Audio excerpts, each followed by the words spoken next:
जननीं शारदां देवीं रामकृष्णं जगद्गुरुं पादपद्मे तयो श्रित्वा प्रणमामि मुहुर्मुहुः। आज के श्री श्री माँ शारदा देवीर 169तम जन्मतिथि।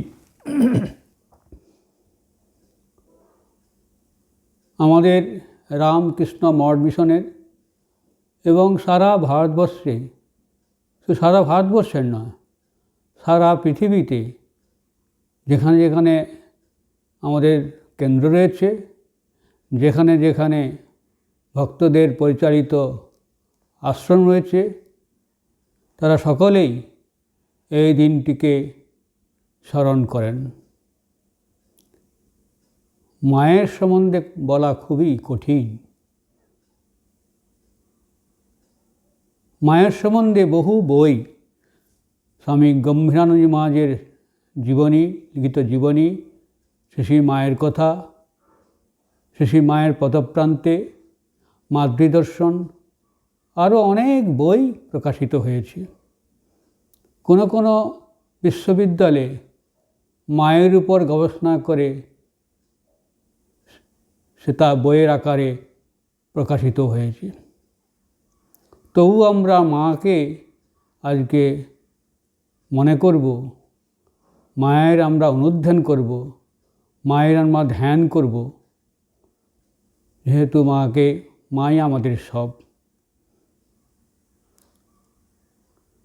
শ্রীরামকৃষ্ণের গৃহী শিষ্য কবি অক্ষয় কুমার সেন, যাকে স্বামীজি শাকচুন্নী বলে ডাকতেন, তার যে বই শ্রীরামকৃষ্ণ পুঁথি, তাতে তিনি গুরুমাতা বন্দনা, শ্রী মাকে গুরুমাতা বলতেন। অতি সুন্দর গুরুমাতা বন্দনা করেছেন, শ্রী মায়ের বর্ণনা করেছেন তার প্রকৃত স্বরূপ সম্বন্ধে। জয় জয় শ্রী শ্রী মাতা জগত জননী, গুণময়ী গুণাতীত ব্রহ্ম সনাতনী, অখণ্ডা অরূপা তুমি, তুমি নিরূপমা, পুরুষ প্রকৃতি তুমি, তুমি মা প্রধানা, সৃষ্টির অঙ্কুর তুমি, তুমি সকলের মূল, তুমি মা 24 তত্ত্ব, তুমি সূক্ষ্ম স্থূল, লীলাময়ী লীলাপরা লীলাস্বরূপিণী, একা তুমি অদ্বিতীয়া আপন মায়ায়, ধরিয়াছ বহুরূপ জগৎ লীলায়, ইচ্ছাময়ী মাতা তুমি জগৎ পালিকা, নমো নমো শ্যামাসুতা ব্রাহ্মণ বালিকা। তারপরেই পুথিকার এই বন্দনার পর প্রত্যেকটি অধ্যায়ে তিনি মায়ের বন্দনা করেছেন।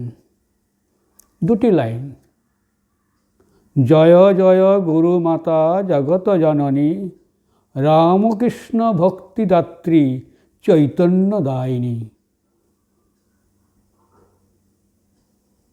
এতে শ্রী মায়ের প্রকৃত স্বরূপ আমরা জানতে পারি। স্বামীজি প্রথম শ্রী মায়ের যে আসল স্বরূপ তার গুরু ভাইদেরকে চিঠিতে জানিয়েছিলেন, আর শ্রী মায়ের আশীর্বাদেই স্বামীজির বিদেশ যাত্রা ও বিদেশ জয়। মা বলেছেন নরেন দিগ্বিজয়ী হয়ে ফিরে আসবে।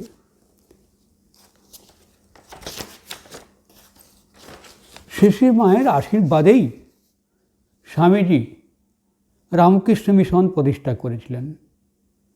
শ্রী মাই স্বামীর যে প্রচলিত নিষ্কাম কর্মযোগ, যে শিবজ্ঞানে জীব সেবা, একেবারে গোড়া থেকেই মা ছিলেন পূর্ণ সমর্থক। কেউ কেউ আমাদের অনেক সাধু ব্রহ্মচারী গৃহভক্তেরা এই সেবাযোগের প্রতি একটা অন্যরকম ধারণা ছিল। 1912 সালে মা যখন কাশীশ্বাশ্রমে যান, তখন তাকে কাশী সেবাশ্রমের ওয়ার্ডগুলি ঘুরিয়ে দেখানো হয় পালকি করে। সেই সময় ব্রহ্মানন্দজি মহারাজ, মাস্টার মহাশয়, আরও অনেকেই ছিলেন।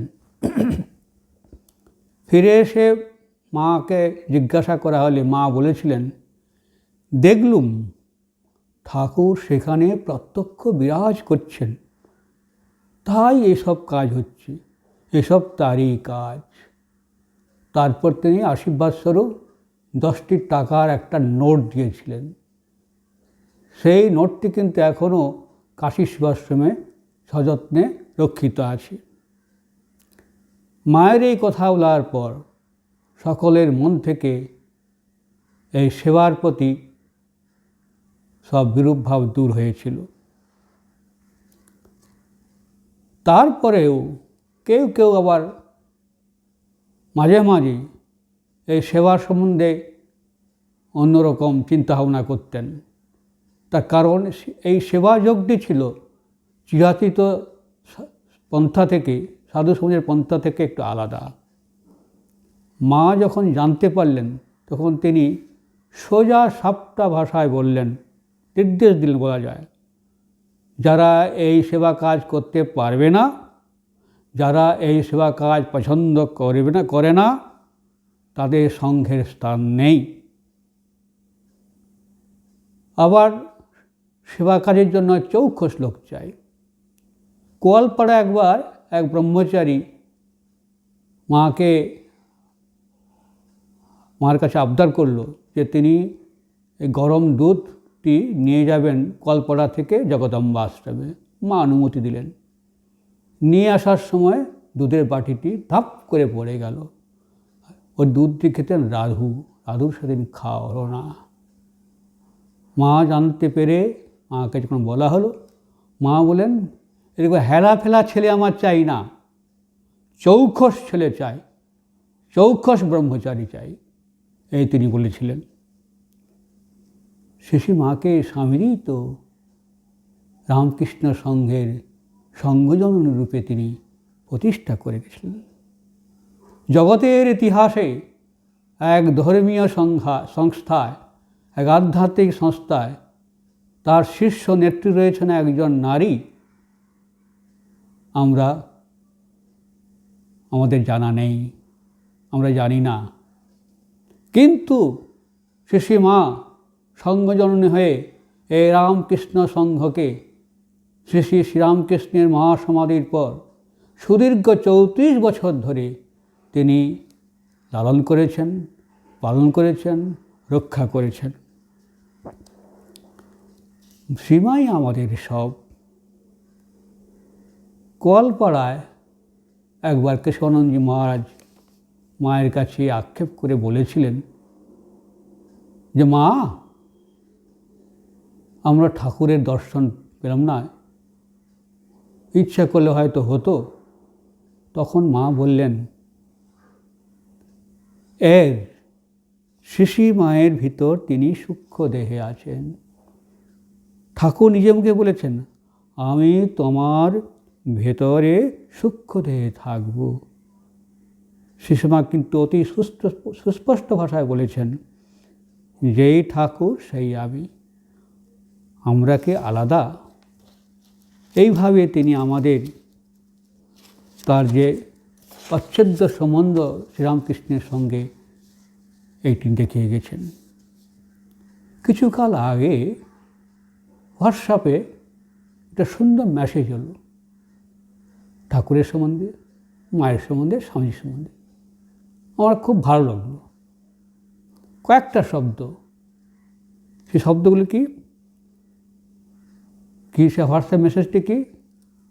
জগৎ যাকে ত্যাগ করে শ্রীরামকৃষ্ণ তাকে গ্রহণ করে। আবার বিধাতা যাকে দুঃখ দেয় মা সারদা তাকে শান্তি দেয়। আর সমাজ যাকে ফেলে দেয় বিবেকানন্দ তাকে গড়ে নেয়। যে মায়ের বলছে, বিধাতার যাকে দুঃখ দেয় মা তাকে শান্তি দেয়। মাত্র 9টি শব্দ। এই 9টি শব্দতে আমাদের মনে হয় শিশুমায়ের যে জগৎ কল্যাণের জন্য, মাতৃ কল্যাণের জন্য এই পৃথিবীতে এসেছেন তা আমরা বুঝতে পারি। তিনি শ্রীরামকৃষ্ণের শক্তি, তিনি মহামায়া। স্বয়ং শ্রীরামকৃষ্ণ তাকে পুজো করেছেন, জগতের মাই সব। তিনি জগৎকে ধরে আছেন, রক্ষা করছেন, পালন করছেন। তিনি ইচ্ছা করলে সকলের মনে শান্তি দেন। শ্রীমা সারদা এর জীবন তাই সব ধর্মে, সব দেশের, সব সম্প্রদায়ে, সব জাতি, সব মানুষের মনে শান্তি দিয়ে তাদের জীবনকে ভগবতমুখী করেছেন। শান্তি আসল কথা। চারিদিকে আজ শান্তির হাহাকার, কিন্তু মাকে ধরে থাকলে শান্তি আসবেই। তাই বিধাতা দুঃখ দিলেও মা সারদাকে শান্তি দেয়। দক্ষিণ সেনের দেখি শ্রীরামকৃষ্ণ যাকে গালাগাল করে ফিরে দিয়েছেন, মা তাকে ডাকছেন, দেখে তাকে শান্তির, তার মনে শান্তির প্রলেপ দিয়েছেন। আবার কখনো কখনো শ্রীরামকৃষ্ণ নিজেই মার কাছে পাঠিয়ে দিতেন, পাঠিয়ে বলেন ওইখানে যাও। মাও তাকে কোল দিতেন, তার মনেও শান্তিতে দিতেন, সব কিছু করতেন। অর্থাৎ শান্তি আসল, কারণ একমাত্র সচ্চিৎ আনন্দই মানুষের মনে শান্তি দিতে পারে।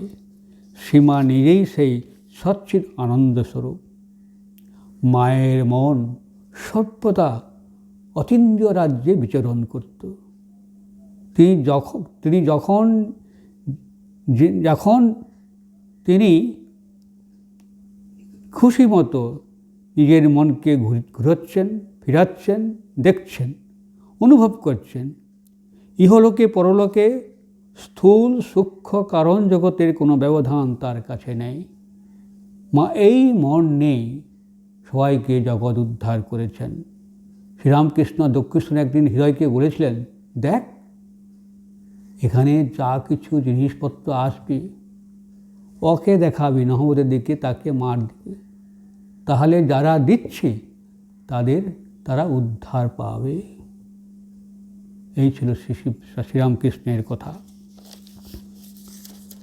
সেজন্য আমরা বলি মা যে অনন্ত গুণবতী, অনন্ত নাম্নী মা, তিনি মমতাময়ী, কৃপাময়ী, দয়াময়ী, শান্তির প্রদায়িনী, জ্ঞানদায়িনী, আরও কত কি ইয়ত্তা করা যায় না। শ্রী মায়ের এই যে রূপগুলো, এই রূপগুলো কিন্তু ধরা আছে তার সন্তানদের বিভিন্ন কথায়, যেগুলো পড়লে আমাদের চোখের সামনে যেন একটা পরপর চিত্র ভেসে ওঠে, মন চলে যায় ওই রাজ্যেতে, তখন জগৎ ভুল হয়ে যায়, আমরা যেন মায়ের সঙ্গে একাত্ম হয়ে যাই।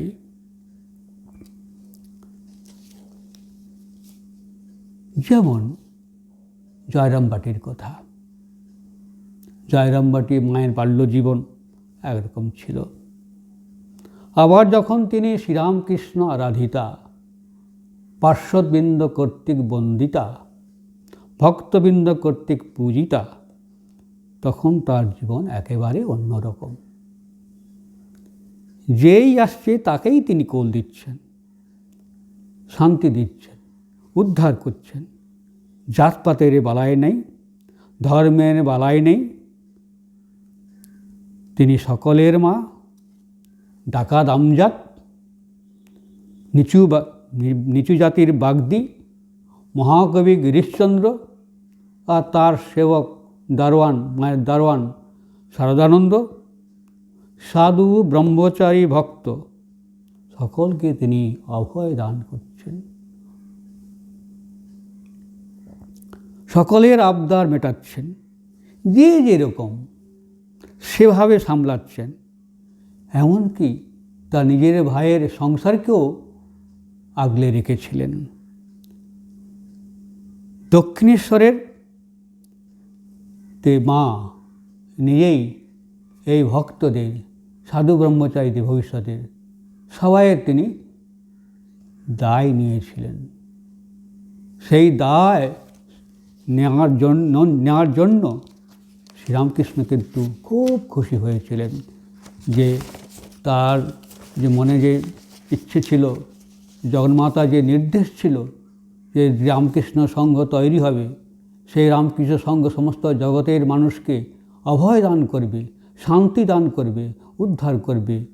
মায়ের এই যেচে সব কিছু নেওয়াটাই শ্রীরামকৃষ্ণ আনন্দিত হয়েছিলেন।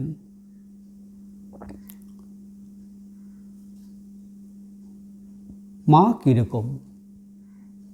বিধাতার বন্ধনও, বিধাতার লিখনও তিনি কাটাতে পারেন। কলপরে আমরা জানি মায়ের সেবক ছিলেন কিশোরী মহারাজ, স্বামী পরমেশ্বরানন্দজি। কলপরার লোক মায়ের সেবা করতেন। সেবা করতে করতে মা জানতেন এর আয়ু বেশি নেই। তখন তিনি অনেককে আগে সন্ন্যাস দিয়েছেন, শ্রীমাজও সন্ন্যাস প্রার্থনা করেছেন, মা তখন কিন্তু কিছু বলেননি।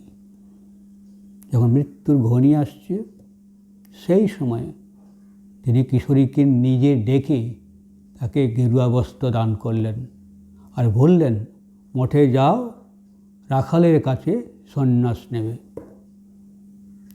তখন কী করে মা বলেছেন, তিনি কাজে জয়রাম, এই কলপাড়া জয়রাম থেকে খড়গপুর হয়ে মঠে গিয়েছেন। তার কয়েকদিন আগে ওই শ্রীরামকৃষ্ণের তিথি পূজাতে সন্ন্যাস হয়ে গেছে। তিনি গিয়ে রাজা মহারাজ, রাখাল মহারাজ স্বামী ব্রহ্মানন্দের কাছে গিয়ে মায়ের এই কথা বললেন। তিনি শুনলেন, বললেন যা, কলকাতায় যা, ওখানে স্বামী শুদ্ধানন্দ আছে, তাকে ডেকে নিয়ে আসবি, তিনি এসব ব্যবস্থা করবেন। শুদ্ধানন্দজি মহারাজ এলেন রাজা মহারাজের ডাকে। তখন শুদ্ধানন্দজি মহারাজ রাজা মহারাজকে বলছেন, এই তো সেদিন সন্ন্যাস হয়ে গেল, এখন আবার কি সন্ন্যাস? রাজা মহারাজ চুপ করে আছেন। কিশোরী মহারাজ বলছেন, মা বলেছেন এই এখনই সন্ন্যাস দিতে। তখন রাজা বললেন, হ্যাঁ তোমার সন্ন্যাস হবে। তারপরে সন্ন্যাস হয়ে গেল। তারপরে আমরা বললেন যে তোমার নাম দিতে হবে, তো আমাকে একটু ভাবতে হবে। খানিকক্ষণ ভেবে তোমার নাম হচ্ছে পরমেশ্বরানন্দ। তো রাজা মহারাজ নামে খুশি হয়েছে তো? হ্যাঁ, আপনি নাম দিয়েছেন না, খুশি হব না? আনন্দের কথা। এই যে ঘটনাটা ঘটল, পরে এই বইয়েতে লেখা আছে যে তার মৃত্যুযোগ ছিল যে সন্ন্যাস দিলে মানুষের নবজন্ম হয়। এই যে বিধাতার বিধানকে মহামায়া ইচ্ছা করলে ছিন্ন ভিন্ন করে দিতে পারেন, তার একটি প্রমাণ। এই যুগেতে, এই বর্তমান যুগেতে, এই বৈজ্ঞানিক যুগেতে বিধাতার বিধান খণ্ডন করা যায় মায়ের কৃপা হলে।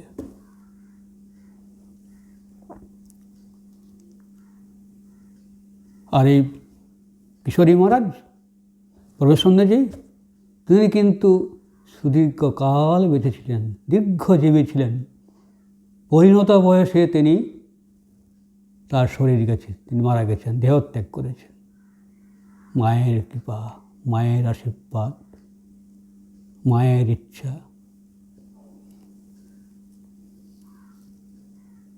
কত ত্যাগী ছেলেকে তিনি ওই জয়রামবাটিতে সন্ন্যাস দিয়েছেন, ব্রহ্মচর্য দিয়েছেন, আর কত ভক্তকে তিনি মন্ত্রদান করেছেন। মন্ত্রদান করে তাদের জীবনকে একবারে অন্য পথে চালিত করে ঠাকুরময় করে দিয়েছেন। তার চির আনন্দের তাদের মনে সব সময় ঢেউ খেলত। কখন মায়ের কাছে যাব, কখন মায়ের দর্শন পাব। আর তাদের মনের কথা উজাড় করে মাকে তারা লিখতেন, সমাধান চাইতেন, মাও তাই করতেন। কলপাড়াও একই রকম। মা যখন ছিলেন জগদম্বা আশ্রমে, কলপাড়া আশ্রমে, কিন্তু এখানে একটা অসাধারণ কাজ করেছিলেন, যুগান্তকারী ঘটনা ঘটেছিল। সেটা কি? কলপাড়া আশ্রমে ছোট ঠাকুর ঘর ছিল। ঠাকুর বললেন, মা যখন কলকাতায় যেতেন ওইখানে বিশ্রাম করে বলে আমার বৈঠকখানা।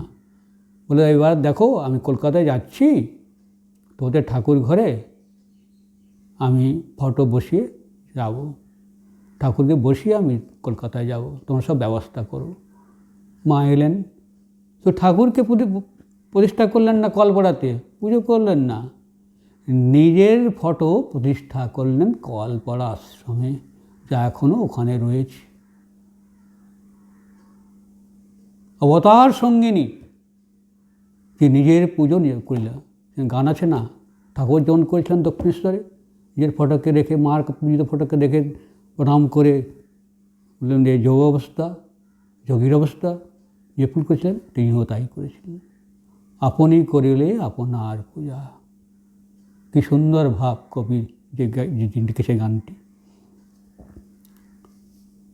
কিন্তু আবার যখন মা কামারপুকুরে ছিলেন ঠাকুরের সন্তানের পর, ঠাকুর তাকে বলেছিলেন ওই কামারপুকুরে থাকতে, কারো হাতে চির হাত পাতবে না, শাক বনবে, হরিনাম করে আমার ঘরটি রক্ষা করো। সে জীবনটি ছিল একেবারে অন্যরকম, দুঃখময় জীবন। আর চট্টোপাধ্যায় পরিবারের চরম উদাসীন্য, কামারপুকুর মানুষদের গঞ্জনা, কণ্টকাকীর্ণ গঞ্জনা।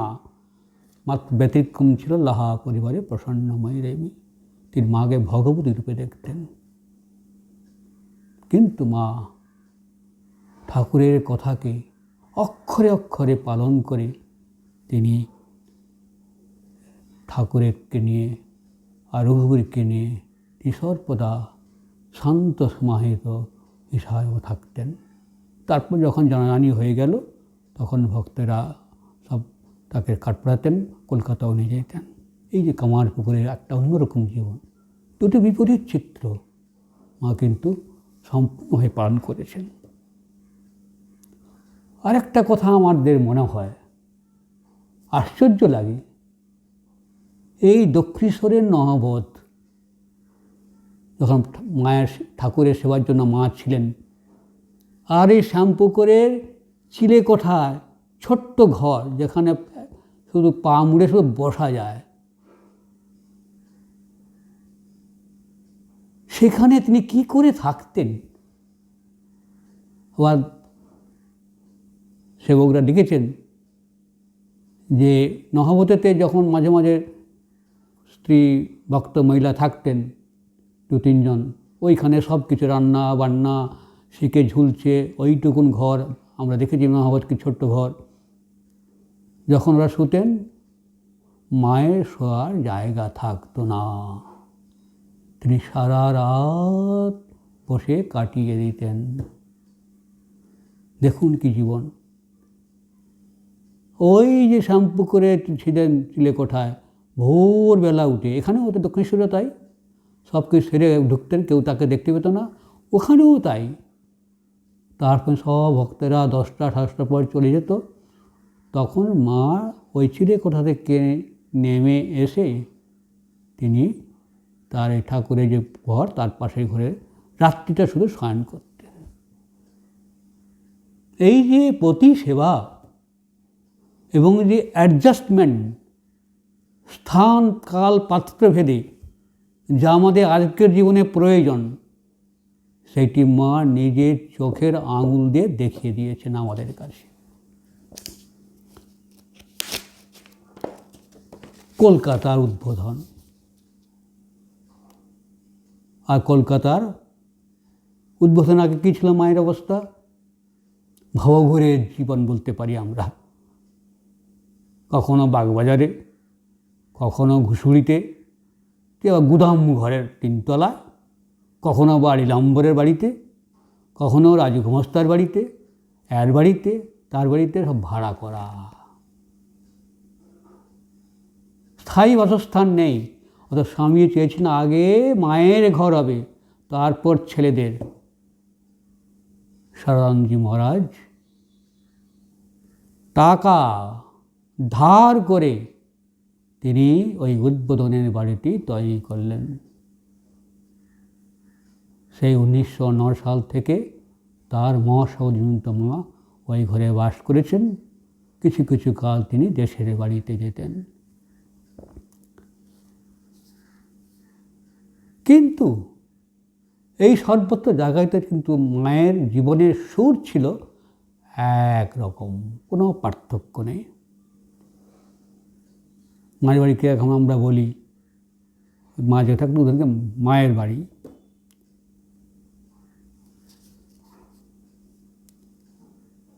এখানেও কিন্তু জয়রামবাড়ি ছিল জগৎ ছাড়া। কাশী যেমন জগৎ ছাড়া, জয়রামবাড়িও জগৎ ছাড়া। এখানে তিনি তার নিজের মতো থাকতেন। কিন্তু মায়ের বাড়িতে তা তো নেই। কলকাতার জায়গা, লোকজন আছে, কত লোক আশা করছে, আর নিচে বসে আছেন বিশাল বপু মায়ের দারোয়ান শারদানন্দজি। তার নির্দেশ মতো কেউ সব চলছে। কিন্তু মাও সেখানে গণ্ডি ভাঙা মা। বিশুদ্ধ মাঝ বলেছেন, কিরকম গণ্ডি ভাঙা মা? যে তিনি করলেন কি, যে কেউ বসে আছে নিচে, তাকে ডেকে, কুমলিন বসন পরিহিত, তাকে ডেকে তিনি প্রণাম করাচ্ছেন। নিচ থেকে শুনতে পাচ্ছেন যে সেবকরা, সাধুরা উঠতে দেবে না, তিনি গোলাপ মা জগন্নাথ দেখলে ওকে ডেকে নিয়ে আয়। কে আবার আসছে, সে পুজো করে চলেছেই। মা তো ওখানে ঘুমটা, ওটা মাথায় কাপড় দিয়ে, চাদরের দিয়ে বসে থাকতেন। সারণী মাজরা থেকে এই যে মায়ের যে তারপরে যখন অসুস্থ, রোগ শুয়ে আছে, উঠতে পারছেন না, বোম্বে থেকে অভিনেতা সোরাবজি এলেন। কি না, মার পাঠ দীক্ষা। সবাই বলে কি মার কাছে কী দীক্ষা কী করে হবে? মা বললেন, দিদি আমাদের জীবন তো অন্যের জন্য। দেখুন, তখন মা সাধু বললেন, মা যখন ইচ্ছে তার একটা পার্সি ছেলেকে সন্তান করা, আমাদের করার কী আছে? এই করে যে শারদানন্দজি মহারাজ, যিনি সবসময় আছেন মায়ের সঙ্গে, তিনিও মাকে, মায়ের লীলা তিনি বুঝতে পারেননি। তিনি নিজেই বলেছেন, তিনি বলেছেন যে মায়ের এই খেলার সামান্য মাত্র আমি বুঝেছি। তুমি আমি সকলেই মায়ের হাতে খেলে যাচ্ছি। তিনি যাকে যেমন ইচ্ছা তাকে দিয়ে তেমন খেলিয়ে নিচ্ছেন। কি সুন্দর কথা! খুঁটি ধরে যেমন ইচ্ছা তাকে দিয়ে তেমন খেলিয়ে নিচ্ছেন।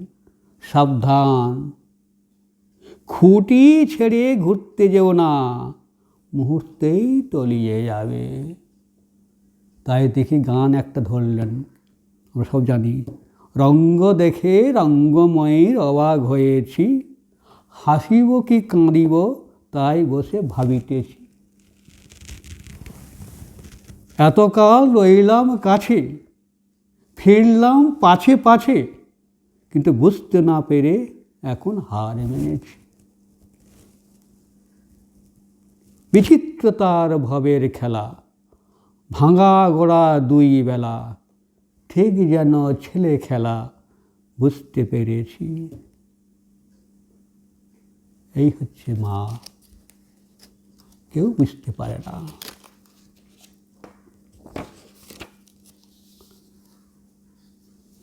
মা উদ্বোধনে আছেন। মার কীরকম সজাগ দৃষ্টি ছিল, তার তো বিশ্বব্যাপী সন্তান, কোথায় কে কী করছে, কার কী অসুবিধা হচ্ছে, কে প্রার্থনা করছে, সব তিনি জানতে পারতেন। আর বিলম্বনটা কোথায় নেই। গরমকাল যখন হতো তখন তিনি মা বলে পাঠাতেন, সাধুদের বলো বেশি জপ ধ্যান করতে। শীতকালে যখন শীতকাল আসতেন, শীতকালে বেশি করে জপ ধ্যান করবে। একবার এরকম দুজন সাধু মার কাছে এসেছে উদ্বোধনেতে মাকে প্রণাম করতে। মা একদিন কী বলে, আরে তোমার শরীর কী করে এমন হলো? তোমার তো আগে শরীর ভালো ছিল, কী হয়েছে তোমার? মা তখন সেই সাধুটি বললেন যে, মা এই ম্যালেরিয়া ভুগে ভুগে এসেছি, মোটে বড় কষ্ট, খাবার জোটে না, পথ্য বলতে সাগু বার্লি জল, দুধ নেই। এই যে সন্তানদের দুঃখের কথা শুনে মা ক্ষোভে, তিনি বলছেন, ক্ষোভে তার হৃদয় তন্ত্রীতে একটা ব্যথার সুর বেজে উঠল। মা তখন রুদ্রাণী রূপ হলেন, রুদ্রাণী স্বরূপিণী হলেন। তিনি তার গলা কেউ শুনতে পেত না। এই মায়ের বাড়িতে তিনি উপর থেকে তীব্র চিৎকার করে ক্ষিপ্ত হয়ে ক্ষোভের সঙ্গে, শরৎ শরৎ, সারা উদ্বোধন কম্পমান। কি হলো? শরদানন্দ ডাক পেয়েই তিনি মোটা মানুষ জোড়হাত করে ধপ ধপ করে সিঁড়ি বেয়ে উঠে মার কাছে, মা কি হয়েছে বলুন। শরৎ, একে শুনছি, মোটে সাধুরা ভালোভাবে খেতে পারছে না, রোগে ভোগে শেষ হয়ে যাচ্ছে, আর তোমরা যদি না পারো। এই যে কথা বলার সঙ্গে সঙ্গেই শারদ মাস বুঝতে পারলেন ব্যাপারটা কি। তিনি বলে, মা শান্ত হন, শান্ত হন, শান্ত হন। তারপর তিনি ছুটলেন বলরাম মন্দিরে রাজা মহারাজের কাছে, মায়ের এই কথা বললেন। তখন থেকে পরামর্শ করে বেলুড় মঠে সাধুদের জন্য যা লাগে সব জিনিসপত্র কিনে পাঠিয়ে দিলেন। পাঠার পর মার কাছে নিকট করলেন, পাঠানো হয়েছে। মা হলেন শান্ত। এইভাবে তার সজাগ দৃষ্টি ছিল বেলুড় মঠের প্রতি। কেউ এলে বলতে, কে কেমন আছে সব বলো। যে গান জানতো তখন এলে একটা গান শোনায়। সূর্যি মা একদিন এসেছেন মায়ের কাছে, সূর্যি তুমি একটা গান শোনাবে না? গান গাইতে। এইরকম ছিল তার রামকৃষ্ণের সঙ্ঘের প্রতি তার ভালোবাসা, তার সজাগ দৃষ্টি, যাতে রামকৃষ্ণ সঙ্ঘ ঠিক পথে চলে। আরেকটি ব্যবস্থা আমাদের মনে আছে, এই বিদেশিদের প্রতি মায়ের যে নিঃসংকোচ ব্যবহার। স্বামীজির শিষ্যা ছিলেন অলিবুল, ম্যাকলাউড, নিবেদিতা, ক্রিস্টিন, মিসেস লেগের, তার তার মেয়ে আলাবাটা, তার স্বামী মন্টেগু, দেবমাতা, আরও অনেকে। তাদের প্রতি যে মায়ের যে তার নিঃসংকোচ ব্যবহার স্বামীজিকে পর্যন্ত অবাক করেছিল।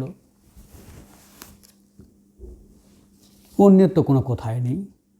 তখনকার দিনে এই বিদেশিদেরকে ম্লেচ্ছ বলা হতো, অচ্যুত বলা হতো। কোনো বিদেশি যদি কোনো ঘরে যেত, সে চলে যাওয়ার পর গোবর জল দিয়ে শুদ্ধি করা হতো। কিন্তু সেই সময় মা তাদের এইভাবে কোলে তুলে নিয়েছিলেন। নিজের মেয়ের বলে তিনি তাদেরকে আদর করেছেন। একসঙ্গে মাদুর পেতে একসঙ্গে বসেছেন, একসঙ্গে খেয়েছেন। কী আশ্চর্য ঘটনা! তিনি কোনো লোক লজ্জা, সমাজ ভয় কোনো কিছুতে পরোয়া করেননি। এমনকি তার সঙ্গীদের কেউ কেউ বলতো, তাদের তিনি একেবারে উপেক্ষা করেছিলেন। এই সমাজের জাতপাতকে বিড়ালকে ছিন্ন ভিন্ন করে এক নতুন দৃষ্টান্ত স্থাপন করেছিলেন। স্বামীজির শ্রী অলিবুল, তিনি মাকে একবার দেখতে এসেছেন। তো জিজ্ঞেস করছেন যে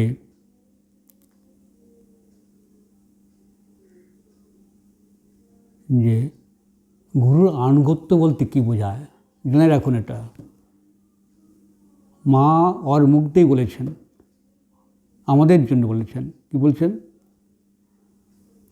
মা বলেছেন, কাউকে গুরু নির্বাচন করলে আধ্যাত্মিক উন্নতির জন্য তার সব কথা শুনবে, মানতে হবে।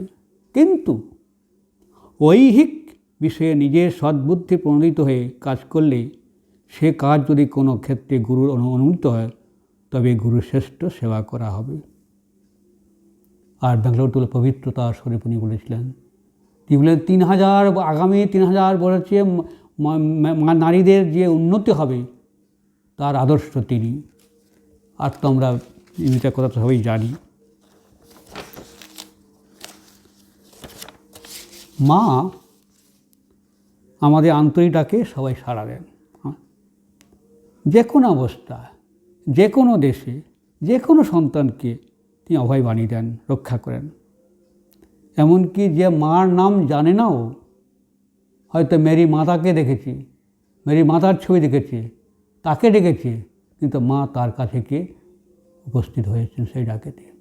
এবং 3টি ঘটনা বলব আমি। কায়রো, ইজিপ্টের রাজধানী কায়রো, 1942 সাল।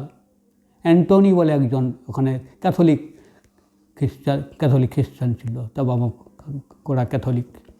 13 বছর মাত্র বয়স, টাইফয়েড হয়েছিল। সে সময় ওষুধপত্র বেরোয়নি, 40 দিন বসে আছে। ডাক্তাররা আশা ছেড়ে দিয়েছে, যেদিন মৃত্যু হবে সেদিন তার পরিবারের লোকে বসে আছে। কিন্তু এই পরিবারেতে একটা কাঠের উপরে একটা ছবি ছিল, মাতা মেরি, তার কোলে যিশু। সে তার এই হসপিটালের বেডেতে মাথার উপরে ছিল, মার কাছে প্রার্থনা করত।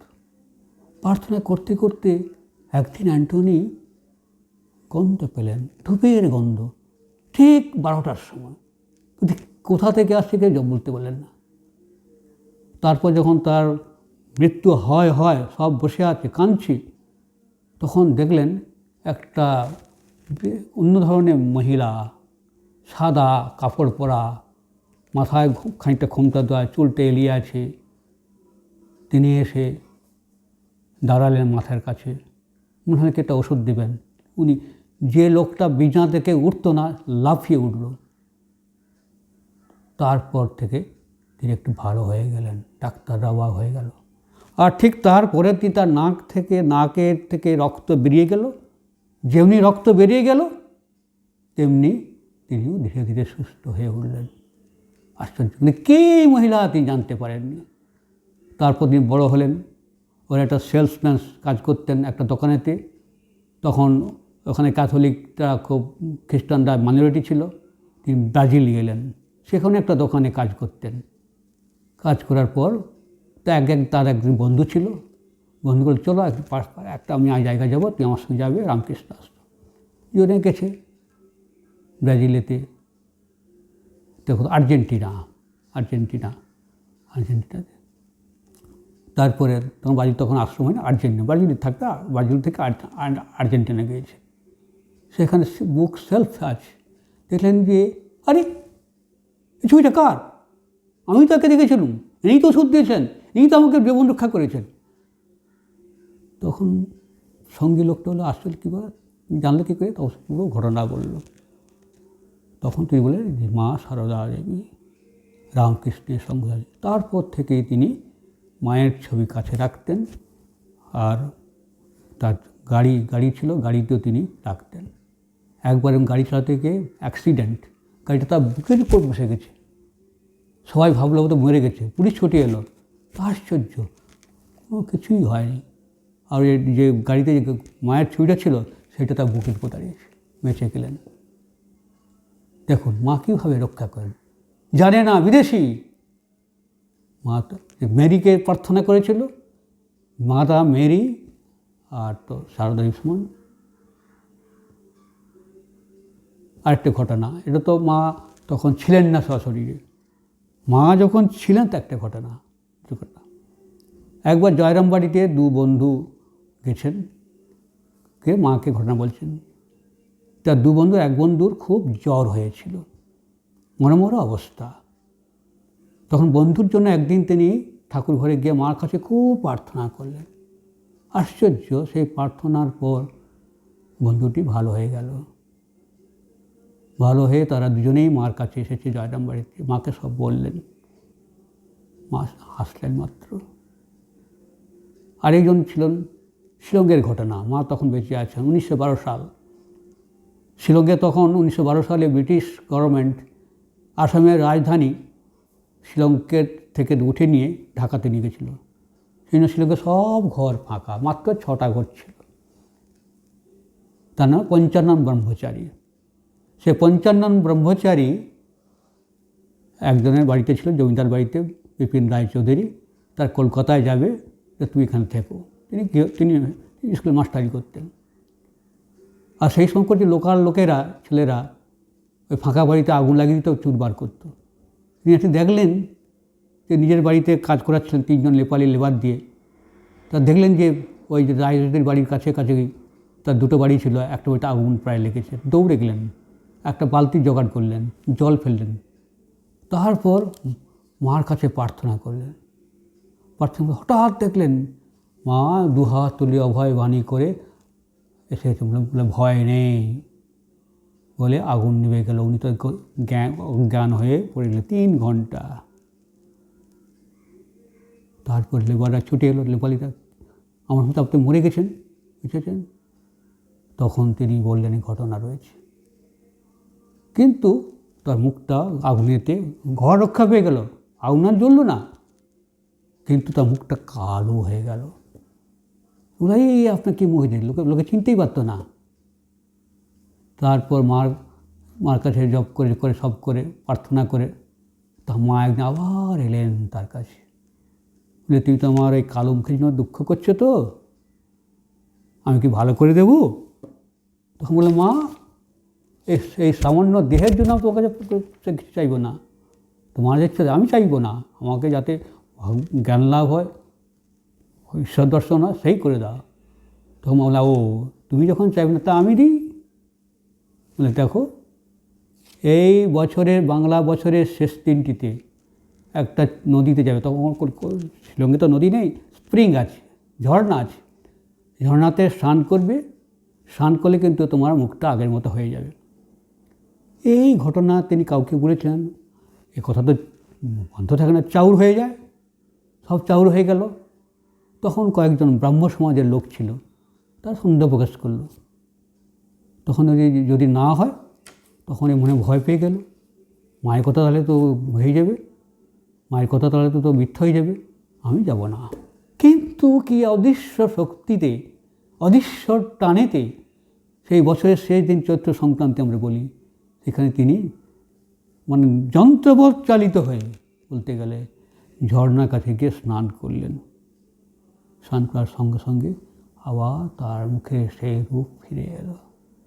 সবাই অবাক হয়ে গেল যে মায়ের যে মা যে রক্ষা করেন সন্তানটি, তিনি সবাইকে যে তিনি শান্তি দেন, সবাইকে যে তিনি কল্যাণ করেন। যখন মা যখন বেঁচে ছিলেন তখন, বা মা যখন শরীর চলে গেছে তখনও, এখনও করছেন আমাদের।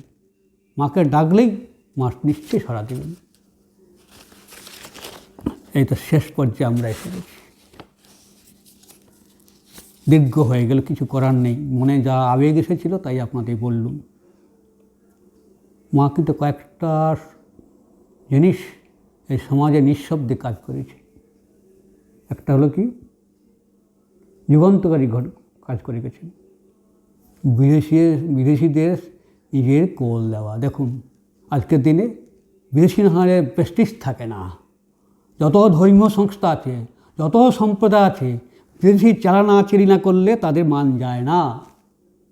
কিন্তু দেখুন সেই কালে যেখানে সব অচ্ছুত ছিল, সেই কালে মা তোল দিয়ে তাদেরকে এক শ্রীরামকৃষ্ণের সঙ্গে একভূত করে নিলেন। আরেকটা কী কাজ, ওই নিবেদিতার স্কুল করেছিলেন, মেয়েদের শিক্ষা হবে। কেউ মেয়েকে বললো যাও নিবেদিতা স্কুলে যাও, যাতে মেয়েরা হাতের কাজকে নিজে দাঁড়াতে পারে, সে কথাও মা বলেছেন তখনকার দিনেতে, যা কেউ কল্পনা করতে পারতো না। আবার বললেন কি, যে ডিসপেন্সারিতে তো আমরা অনেক রোগী আছে, অনেক বড় বড় লোক আছে চিকিৎসা করতে, এরকম সন্দেহ হয়েছে গোয়ালপাড়া, কী করবো না, যে সাহায্যের জন্য আসবে, অর্থী আসবে, তাকে দেবে, সে যেই হোক, সে বড় লোক, গরিব লোক হোক, যে মুসলমান হোক, হিন্দু হোক, জৈন হোক, খ্রিস্টান হোক। দেখুন, আর কম বয়সে বিয়ে দিতে বারণ করেছিলেন মা মেয়েদেরকে, পড়াশোনা করুক তারপর বিয়ে দিবে। দেখুন সেই সময়তে যেখানে মেয়েদের ব্রাহ্ম সমাজে খ্রিস্টান তারা কেউ চিন্তাই করতে পারতো না, এই নিবেদিতা স্কুলে নিবেদিতা যখন ডেকে ডেকে আনতে তিনি পূর্ণ তো সমর্থন করতেন, কতবার নিবেদিতা গিয়ে উৎসব করেছেন তাদেরকে। দেখুন, আর এই যে সেবা যোগ আজকে দেখছি, আমাদের তো আছেই, আমাদের যারা প্রাইভেট আশ্রম তাদেরও আছে। এমনকি আজকাল দিনে গৌড়ীয় মিশন সমস্ত যে আগ্রা আছে তারাও এখন এই সেবা কাজ করছে। স্বামীজি প্রচলন করেছিলেন, শ্রীরামকৃষ্ণ দেখিয়েছিলেন যে করে, আর মা ছিলেন এই সেবা যুগের একবারে গোড়া থেকেই, প্রথম থেকেই তিনি সমর্থন জুগিয়েছেন। এই কয়েকটি জয়ন্তীর ঘটনা, কয়েকটি কথা বলে আমরা মায়ের যেটা যে আশ্বাসবাণী আমাদের দিয়েছেন, সেই আশ্বাসবাণী কয়েকটি কথা আমরা শুনব। কিসে আশ্বাসবাণী? যার আছে সে মাপো, যার নেই সেই জপো। মানে কি? অর্থাৎ যার দান করবার শক্তি আছে সে দান করবে। মাপো মানে দাও, দান করো। দান করা মানে পূজা করা, সেবা করা ভগবত বুদ্ধিতে। দেখুন, সে শক্তি না থাকলে তো জপ করতে, জপ করো, বুঝে বলে জপ করো। আর কি জিনিস এত উপচে পড়ছে কিন্তু স্বভাব বদলায় নাই। এর মানে কি? অর্থাৎ ঈশ্বরের কথা কত শুনছে তবু কিছু হচ্ছে না। কেন? প্রকৃতি টানছে। তখন একজন প্রশ্ন করছে, বাহ্য চেতনা বিলুপ্ত হয়ে গেছে, এই অবস্থায়, অজ্ঞান অবস্থায় যে মৃত্যু হয় তার কী হবে? তার ফল কী হবে? মা উত্তর দিচ্ছেন, মৃত্যুর সময় অজ্ঞান হলে দোষ নেই। যদি অজ্ঞান হওয়ার আগে ঈশ্বরের স্মরণ করে থাকে তাহলেই হলো উত্তম ফল হবেই। মা আমাদের এই আশ্বাসবাণী দিয়েছেন। আমাদের ঠাকুরের শরণাপন্ন যারা, অন্তত মৃত্যুর সময় হলেও ঠাকুরকে তাদের কাছে দেখা দিতেই হবে। যে মন্ত্র পেয়েছ সে ঠাকুরের শরণাপন্ন, যে ঠাকুরের শরণাপন্ন তাকে ব্রহ্মশাপেও কিছুই করতে পারবে না। মা এই আজকে আধুনিক যুগে বৈজ্ঞানিক যুগে আশ্বাসবাণী দিয়েছেন। মাকে আমরা ধ্যান করে, অনুধ্যান করে মার কাছে আমরা প্রার্থনা করব, মা তিনি আমাদের রক্ষা করুন, আমাদের হাত ধরে থাকুন, আমাদের ঠাকুরের কাছে নিয়ে যান। ওম শান্তি শান্তি শান্তি। হরি ওম তৎসৎ। শ্রীরামকৃষ্ণ প্রণামস্তু।